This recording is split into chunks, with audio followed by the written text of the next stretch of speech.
सौरव की शादी अनीता से तकरीबन 8 साल पहले हुई थी। सौरव की पत्नी अनीता भी कोलकाता की थी।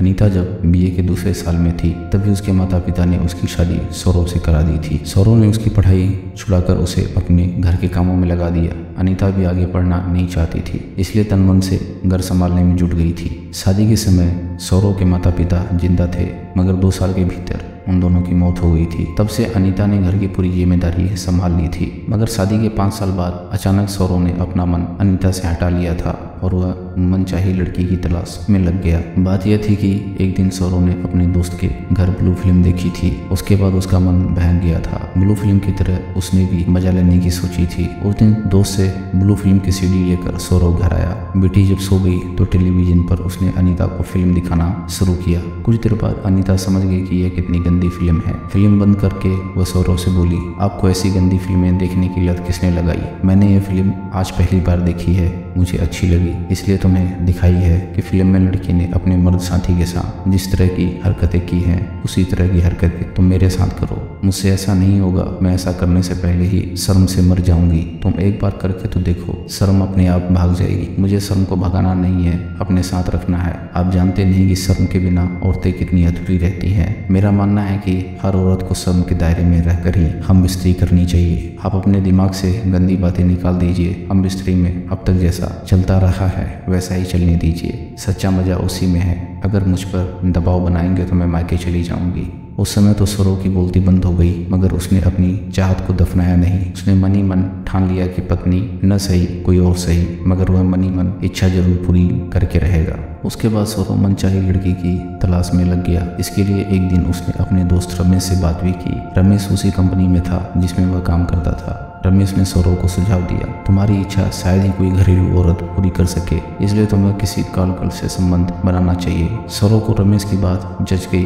कुछ दिन बाद उसे एक कॉल गर्ल भी मिल गई। एक दिन सौरव रात के 9 बजे कॉल गर्ल के साथ होटल में गया। वह कॉल गर्ल के साथ मनचाहा करता उससे पहले ही होटल पर पुलिस का छापा पड़ा। सौरव गिरफ्तारी से बच न सका। सौरव ने पत्नी को बताया था कि एक दोस्त के घर पार्टी है, पार्टी रात भर चलेगी, इसलिए वह अगले दिन सुबह ही घर आ पाएगा या वहीं से दफ्तर चला जाएगा। इसी वजह से पत्नी की तरफ से वह बेखौफ था। गिरफ्तारी की बात सौरव ने फोन पर रमेश से कही तो अगले दिन उसने जमानत पर उसे छुड़ा लिया। सौरव को लगा था कि उसकी गिरफ्तारी की बात कोई नहीं जान पाएगा, मगर ऐसा नहीं हुआ। न जाने कैसे धीरे धीरे दफ्तर के सारे लोगों को इस बात का पता चल गया। शर्मिंदगी से सौरव कुछ दिनों तक अपने दोस्तों से नजरें नहीं मिला पाया, लेकिन 2-3 महीने बाद वह सामान्य हो गया। इसमें उसके एक दोस्त जयदेव ने मदद की थी। जयदेव 6 महीने पहले ही पटना से तबादला होकर यहाँ आया था। कॉल गर्ल मामले में सौरव दफ्तर में बदनाम हो गया था, तो जयदेव ने ही उसे टूटने से बचाया था। एक दिन जयदेव उसे अकेले में ले गया और तरह तरह से समझाया, तो उसने अपने दोस्तों से मुकाबला करने की हिम्मत जुटा ली। अब दफ्तर में सारे दोस्त सौरव से पहले की तरह अच्छा बर्ताव करने लगे, तो सौरव ने जयदेव की खूब तारीफ की और उसे दोस्ती कर ली। दोस्ती के 6 महीने बीत गए तो एक दिन जयदेव सौरव को अपने घर ले गया। जयदेव की पत्नी कावेरी को सौरव ने देखा तो उसकी खूबसूरती पर लट्टू हो गया। कुछ देर तक कावेरी से बात करने पर सौरव ने महसूस किया कि वह जितनी खूबसूरत है उससे ज्यादा खुले विचार की है। सौरव जयदेव के घर जाने लगा तो कावेरी उसे दरवाजे पर छोड़ने आई। कावेरी उसे बोली, जब भी मौका मिले आप बेअटक आ जाइएगा, मुझे बहुत अच्छा लगेगा। उस समय जयदेव वहाँ पर नहीं था, इसलिए सौरव ने मुस्कुराते हुए मजाकिया लहजे में कहा, क्या मैं जयदेव की गैरहाजिरी में भी आ सकता हूँ? क्यों नहीं, आपका जब जी चाहे आ जाइएगा, मैं स्वागत करूंगी। तब तो मैं जरूर आऊँगा, देखूंगा कि उसकी गैरहाजिरी में आप मेरा स्वागत कैसे करती हैं। जरूर आइएगा, देखिएगा मैं आपको निराश नहीं होने दूंगी, तन मन से स्वागत करूंगी, जो कुछ चाहिएगा वह सब कुछ दूंगी। घर जाकर सौरव कावेरी की बात भूल गया। भूलता क्यों नहीं, उसकी बात तो उसने मजाक में जो लिया था। एक हफ्ता बाद जयदेव के कहने पर सौरव उसके घर फिर गया। मौका पाकर कावेरी ने उससे कहा, आप तो अपने दोस्त की गैरहाजिरी में आने वाले थे, मैं इंतजार कर रही थी, आप आए क्यों नहीं? कहीं आप मुझसे डर तो नहीं गए? सौरव सकपक आ गया। वह कावेरी से कुछ पूछता उससे पहले ही वहाँ जयदेव आ गया। फिर तो चाहकर भी वह कुछ नहीं कह सका। उसके बाद सौरव यह सोचने पर मजबूर हो गया कि कहीं कावेरी उसे चाहती तो नहीं है। बेशक कावेरी उसकी पत्नी से ज्यादा खूबसूरत थी, मगर वह उसके दोस्त की पत्नी थी, इसलिए वह कावेरी पर पूरी नजर नहीं रखना चाहता था। फिर भी वह उसके मन की चाह लेना चाहता था। 3 दिन बाद ही सुबह सवेरे दफ्तर से छुट्टी लेकर सौरव कावेरी के घर पहुंच गया। सौरव को आया देख कावेरी चैंक उठी। मुझे उम्मीद नहीं थी कि मेरे रूप का जादू आप पर इतनी जल्दी असर करेगा। सौरव ने भी से कह दिया, आपका जादू मुझ पर चल गया है, तभी तो मैं दोस्त की गैरहाजिरी में आया हूँ। आपने बहुत अच्छा किया, देखिएगा मैं आपको निराश नहीं करूंगी। मैं जानती हूँ कि आप अपनी पत्नी से खुश नहीं हैं, वरना कॉल गर्ल के पास जाते हैं क्यों? मैं आपको वह सब कुछ दे सकती हूँ जो आपको अपनी पत्नी से आपको नहीं मिला। सौरव हैरान रह गया। उसने कभी नहीं सोचा था कि कोई औरत इस तरह खुलकर अपने दिल की बात किसी मर्द से कह सकती है। सौरव कावेरी से कुछ कहता उससे पहले ही वो बोली, आप मुझे बेहया समझ रहे होंगे, मगर ऐसी बात नहीं है। बात यह है कि मैं आपको अपना दिल दे बैठी हूँ। दरअसल जिस तरह आप अपनी पत्नी से संतुष्ट नहीं है, उसी तरह मैं भी अपने पति से संतुष्ट नहीं हूँ। जब मैंने आपको देखा तो न जाने क्यों मुझे ऐसा लगा कि अगर आप मेरी जिंदगी में आ जाएंगे तो मेरी प्यास भी बुझ जाएगी। कावेरी को सौरव ने बुरी जैसे कभी नहीं देखा था, मगर कावेरी ने जब उसे अपने दिल की बात कही तो उसे लगा कि उससे संबंध बनाने में कोई बुराई नहीं है। उसके बाद सौरव ने अपने आप को आगे बढ़ने से रोका नहीं। झट से उसने कावेरी को बाहों में भर लिया, उसके होठों और गलों को चूम लिया। कावेरी ने कोई विरोध नहीं किया। कुछ देर बाद वह बोली, आप बेडरूम में चलिए, मैं दरवाजा बंद करके आती हूँ। सौरव बेडरूम में चला गया। दरवाजा बंद कर कावेरी बेडरूम में आई तो सौरव ने बगैर देर किए उसे बाहों में भर लिया। उसके बाद दोनों अपनी अपनी शर्तों को पूरा करने में लग गए। सौरव जैसा चाहता था कावेरी ने ठीक उसी तरह से उसकी हवस को शांत किया। सौरव ने कावेरी की तारीफ करते हुए कहा, मुझे आपसे जो प्यार मिला वह मैं कभी भूल नहीं सकता। यही हाल मेरा भी है सौरव जी। मेरी शादी हुए 5 साल बीत गए। देखने में मेरे पति हट्टे कट्टे भी हैं, मगर उनसे मैं कभी संतुष्ट नहीं हुई। अब मैं आपसे एक गुजारिश करना चाहती हूँ। गुजारिश क्यों? हुक्म कीजिए, मैं आपकी हर बात मानूंगा। कहते हुए सौरव ने कावेरी के होठों को चूम लिया। आप शादीशुदा हैं, मैं भी शादीशुदा हूँ। हम चाहकर भी कभी एक दूसरे से शादी नहीं कर सकते, लेकिन मैं चाहती हूँ कि हम दोनों का संबंध जिंदगी भर बना रहे, हम दोनों कभी जुदा ना हो। क्या ऐसा हो सकता है? कावेरी ने जैसे उसके दिल की बात कह दी हो, इसलिए झट से उसने कहा, क्यों नहीं हो सकता? मैं भी तो यही चाहता हूँ कि उस दिन के बाद जब भी मौका मिलता सौरव दफ्तर न जाकर कावेरी के घर चला जाता था। इस तरह 4 महीने बीत गए। इस बीच सौरव ने 7 से 8 बार कावेरी से हम बिस्तरी की थी। हर बार कावेरी ने उसे पहले से ज्यादा मस्ती दी। सौरव दफ्तर के काम में बिजी था कि अचानक मोबाइल फोन की घंटी बजी। मोबाइल की स्क्रीन पर कावेरी का नाम देखकर उसका दिल खुशी से उछल पड़ा। कावेरी सौरव की प्रेमिका थी। उसने मोबाइल फोन पर हेलो कहा तो उधर से कावेरी की आवाज आई, तुम्हारा प्यार पाने के लिए मेरा मन आज बहुत बेकरार है, जल्दी से घर आ जाओ। तुम्हारा पति घर पर नहीं है क्या? सौरव ने पूछा। नहीं, उधर से आवाज आई, वह आज दफ्तर नहीं आया तो मुझे लगा कि वह छुट्टी लेकर तुम्हारे साथ मौज मस्ती कर रहा होगा। सौरव मुस्कुराते हुए बोला, ऐसी बात नहीं है, वह बहुत जरूरी काम से अपने एक रिश्तेदार के घर आसनसोल गए हैं। रात के 10 बजे से पहले लौट कर नहीं आएंगे, इसलिए मैं तुम्हें बुला रही हूँ। तन मन की प्यास बुझाने के लिए हमारे पास अच्छा मौका है, जल्दी से यहाँ आ जाओ। मैं शाम को 4:30 बजे तक जरूर आ जाऊंगा। जिस तरह तुम मेरा प्यार पाने के लिए हर समय बेकरार रहती हो, उसी तरह मैं भी तुम्हारा प्यार पाने के लिए बेकरार रहता हूँ। तुम्हारे साथ मुझे जो खुशी मिलती है वैसी खुशी अपनी पत्नी से नहीं मिलती। हम बिस्तरी के समय वह एक लाश की तरह चुपचाप पड़ी रहती है, जबकि तुम प्यार के लम्हे में खरगोश की तरह कुलाछे मारती हो। तुम्हारी इसी अदा पर तो मैं फिदा हूँ। थोड़ी देर तक कुछ और बातें करने के बाद सौरव ने मोबाइल फोन काट दिया और अपने काम में लग गया। 4 बजे तक उसने अपना काम निपटा लिया और दफ्तर से निकल गया। सौरव कावेरी के घर पहुंचा। उस समय शाम के 4:30 बज गए थे। कावेरी उसका इंतजार कर रही थी। जैसे ही सौरव ने दरवाजे की घंटी बजाई, कावेरी ने झट से दरवाजा खोल दिया, मानो वह पहले से ही दरवाजे पर खड़ी हो। वे दोनों वासना की आग से इस तरह से झुलस रहे थे कि फ्लैट का मेन दरवाजा बंद करना भूल गए और झट से बेडरूम में चले गए। कावेरी को बिस्तर पर लिटाकर सौरव ने उसके होठों को चूम लिया तो वह भी बेकरार हो गई और सौरव के बदन से मनमानी करने लगी। जल्दी उन दोनों ने अपने सारे कपड़े उतारे और धीरे धीरे हवस की मंजिल की तरफ बढ़ते चले गए। अभी वो दोनों मंजिल पर पहुंचे भी नहीं थे कि किसी की आवाज़ सुनाई पड़ी।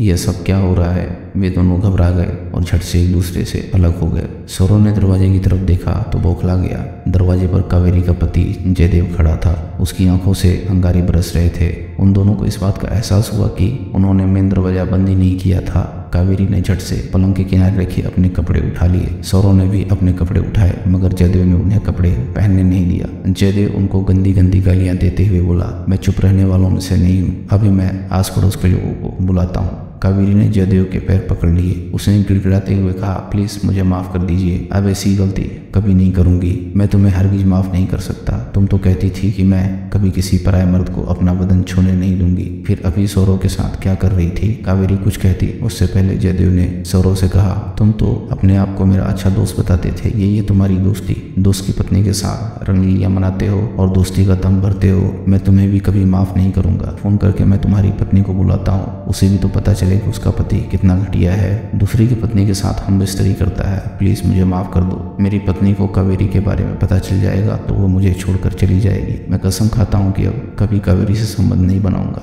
सौरव ने गिड़गिड़ाते हुए कहा। सौरव के गिड़गिड़ाने का जयदेव पर कोई असर नहीं पड़ा। उसने सौरव से कहा, मैं तुम दोनों को कभी माफ नहीं कर सकता। तुम दोनों की करतूत जग जाहिर करने के बाद ही आज ही कावेरी को घर से निकाल दूंगा। उसके बाद तुम्हारी जो मर्जी हो वो करना। कावेरी से संबंध रखना या न रखना उससे मुझे कोई लेने देना नहीं। जयदेव चुप हो गया तो कावेरी फिर गिड़गिड़ाकर उससे माफी मांगने लगी। सौरव ने भी ऐसा ही किया। जयदेव के पैर पकड़कर उसे माफी मांगते हुए कहा कि अगर वह उसे माफ नहीं करेगा तो उसके पास खुदकुशी करने के अलावा और कोई रास्ता नहीं रह जाएगा, क्योंकि वह अपनी पत्नी की नजरों में गिरकर नहीं जी पाएगा। आखिरकार जयदेव पिघल गया। उसने सौरव से कहा, मैं तुम्हें माफ तो नहीं कर सकता, मगर जवान बंद रखने के लिए तुम्हें 3 लाख रुपए देने होंगे। 3 लाख रुपए ये सुनकर सौरव की गिकी बंद गई। उसका सिर भी घूमने लगा। बात यह थी कि सौरव की माली हालत ऐसी नहीं थी कि वह जयदेव को 3 लाख रुपए दे सके। उसे जितनी तनख्वाह मिलती थी उससे परिवार का गुजारा तो चल जाता था, मगर बचत नहीं हो पाती थी। सौरव ने अपनी माली हालत के बारे में जयदेव को बताया, मगर वह नहीं माना। उसने कहा, तुम्हारी माली हालत से मुझे कुछ लेना देना नहीं है। अगर तुम मेरा मुंह बंद रखना चाहते हो तो रुपए देने ही होंगे। सौरव को समझ में नहीं आ रहा था कि वह इस मुसीबत से कैसे निपटे। सौरव को चिंता में पड़ा देख कावेरी उसके पास आकर बोली, तुम इतना सोच क्यों रहे हो? रुपए बचाने की सोचोगे तो हमारी इज्जत चली जाएगी, लोग हमारी असलियत जान जाएंगे। तुम खुद सोचो कि अगर तुम्हारी पत्नी को सब कुछ मालूम हो जाएगा तो क्या तुम्हें वह माफ कर पाएगी? वह तुम्हें छोड़कर चली जाएगी तो क्या तुम्हारी जिंदगी बर्बाद नहीं हो जाएगी? मेरी तो कोई औलाद नहीं है, तुम्हारी तो औलाद है, वो भी बेटी। अभी उसकी उम्र भले ही 6 साल है, मगर बड़ी होने के बाद जब उसे तुम्हारी सच्चाई का पता चलेगा तो सोचो उसके दिल पर क्या गुजरेगी। तुमसे वो इतनी ज्यादा नफरत करने लगेगी कि जिंदगी भर तुम्हारा मुंह नहीं देखेगी। सौरव पर कावेरी के समझाने का तुरंत असर हुआ। वह जयदेव को 3 लाख रुपए देने के लिए राजी हो गया, मगर इसके लिए उसने जयदेव से 1 महीने का समय मांगा। कुछ सोचते हुए जयदेव ने कहा, मैं तुम्हें 1 महीने की मोहलत दे सकता हूँ, मगर इसके लिए तुम्हें कोई गारंटी देनी होगी। कैसी गारंटी? सौरव ने जयदेव से पूछा। मैं कावेरी के साथ तुम्हारा फोटो खींचकर अपने मोबाइल फोन में रखूंगा। बाद में अगर तुम अपनी जुबान से मुकर जाओगे तो ये फोटो सबको दिखा दूंगा। मजबूर होकर सौरव ने जयदेव की बात मान ली। जयदेव ने कावेरी के साथ सौरव का बिना कपड़ों वाला फोटो खींचकर अपने मोबाइल में सेव कर लिया। शाम के 7 बजे जब सौरव कावेरी के फ्लैट से बाहर आया तो बहुत परेशान था। वह लगातार यही सोच रहा था कि 3 लाख रुपए वह कहाँ से लाएगा। सौरव ने यह मान लिया था कि कावेरी के साथ उसका संबंध जिंदगी भर चलेगा, दोनों के बीच कोई दीवार नहीं आएगी, मगर उसका सोचा नहीं हुआ। आज जो कुछ भी हुआ उसकी सोच से परे था। सौरव अपने घर आया तो वह बहुत परेशान था। अनीता ने उसकी परेशानी ताड़ ली। अनीता ने उससे पूछा, क्या बात है, आज बहुत परेशान दिखाई दे रहे हो? सौरव ने बहाना बना दिया, परेशान नहीं हूँ, थका हुआ हूँ। सौरव ने अनीता पर शक तो नहीं होने दिया, मगर उसी दिन उसकी सुख शांति छिन गई। दिन रात वह इस फिराक में रहने लगा कि 3 लाख रुपए का इंतजाम वह कैसे करे। 25 दिन बीत गए, मगर रुपए का इंतजाम नहीं हुआ। तो सौरव ने मकान पर रुपए लेने का फैसला किया। सौरव मकान पर रुपए लेता उससे पहले पत्नी को सब कुछ मालूम हो गया। वह चुप रहने वालों में से नहीं थी। वह सौरव से बोली, मुझे पता चला है कि आप मकान पर 3 लाख रुपए लेना चाहते हैं। सच बताइए कि रुपए की ऐसी क्या जरूरत आ पड़ी है कि आपको मकान गिरवी रखना पड़ रहा है? कहीं आप किसी बेजारू लड़की के चक्कर में तो नहीं पड़ गए हैं? सौरव घबरा गया। उसने सच छिपाने की बहुत कोशिश की, लेकिन अनीता के सामने उसकी एक न चली। मैं जानती थी कि आपका शौक एक दिन आपको डुबो देगा। कैसा शौक? सौरव हकला गया। ब्लू फिल्म की तरह हरकतें करने वाला शौक। सौरव हैरान रह गया। मैं जानती हूँ कि आप अपना शौक पूरा करने के लिए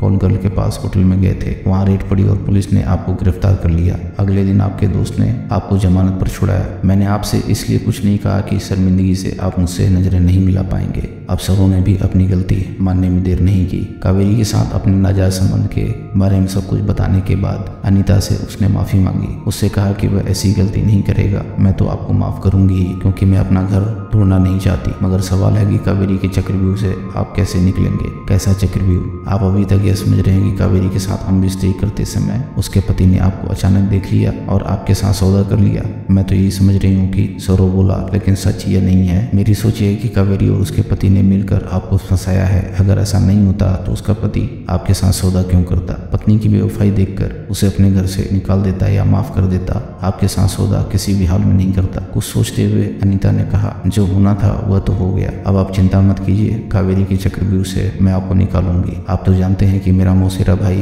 जयंत पुलिस इंस्पेक्टर है, जब उससे सारी बात बताऊंगी तो वह हकीकत का पता लगा लेगा और सब कुछ ठीक भी कर देगा। उसी दिन अनीता सौरव के साथ जयंत से मिली। सारी बात बताने के बाद जयंत अगले दिन से छानबीन में जुट गया। 4 दिन बाद जयंत ने अनीता को फोन पर कहा, छानबीन करने के बाद मैंने जयदेव और कावेरी को गिरफ्तार कर लिया है। दोनों ने अपना गुनाह कबूल कर लिया है। अब जीजा जी को किसी से डरने की जरूरत नहीं है। दरअसल जयदेव और कावेरी का यही धंधा था और कावेरी की सच्चाई जानने के बाद सौरव ने राहत की सांस ली।